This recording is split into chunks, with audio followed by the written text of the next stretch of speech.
moaning, and reached for the herbal tea bags instead. This, she thought, cannot be happening. She was 30 years old, knocked up with a baby she'd planned to want, but just not quite yet. And the only way she'd know how to deal with it would be to dust the furniture so well she'd wear lemon-scented tracks into its wood stain. Molly had to make sure the little realities in her life were organized, scrubbed clean, shining, and sorted to perfection before she felt confident enough to face the messier, more abstract ones. Because that's helpful, she thought, and opened the cabinet that held her cleaning supplies. She couldn't tell if the nausea rolling around her stomach was from being pregnant or just from knowing she was pregnant. Either way, she knew her house was going to end up spotless.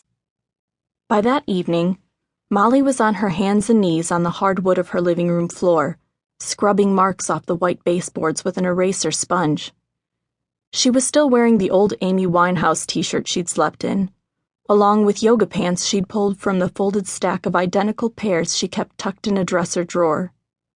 Her long brunette ponytail swung as she scoured the wall with a fury she didn't know she possessed. Molly knew what she was doing was ridiculous, and she finally sat back on her knees, frustrated. She threw the dingy sponge to the floor, looked at it for a moment, then picked it back up and turned her attention to the darkening day outside her front window. Liz Phair was belting Johnny Feelgood from the stereo speakers, singing like she was mocking Molly, laughing at her. "I hate him all the time," Liz sang, "but I still get up when he knocks me down." Molly curled her upper lip and shook her head in resignation.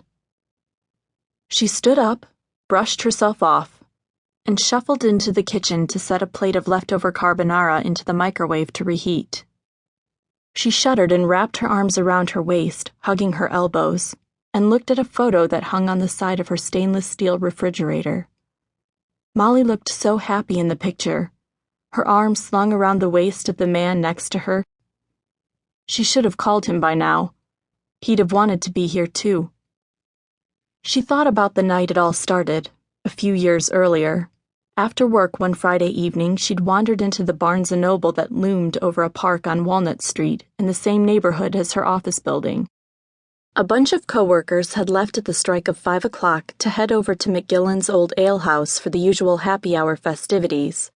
But Molly was feeling a cold coming on, so had decided to stock up on some reading material for a weekend of self-imposed quarantine instead. Wandering around a bookstore on a Friday evening was a treat for her anyway.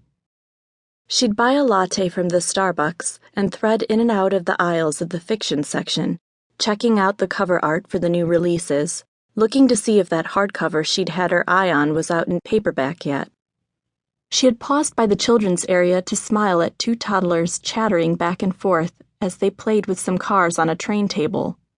She was standing in the middle of the aisle between the literature section and the children's room, coveting a little girl's Converse All-Stars, when he came ambling toward her for the first time.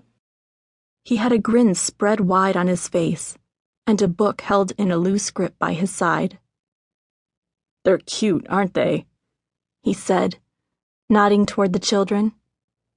"I've always said I'd want kids of my own, but only if I could get a guarantee that they'd never cry and never poop."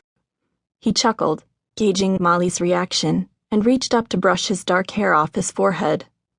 Molly glanced up and met the stranger's green eyes. She was only weeks out of a relationship that had ended before she was ready to let it go, so she was wary of new men. But Molly noticed that this man's clear eyes were the color of olives, and that they were focused on her. She felt the quiet thrill of his attention and mistook it for the feeling that she once again was in control. Hey, if you can find a kid like that, you'd have women lined up to help you raise him. Probably some men, too. She grinned. I would, wouldn't I?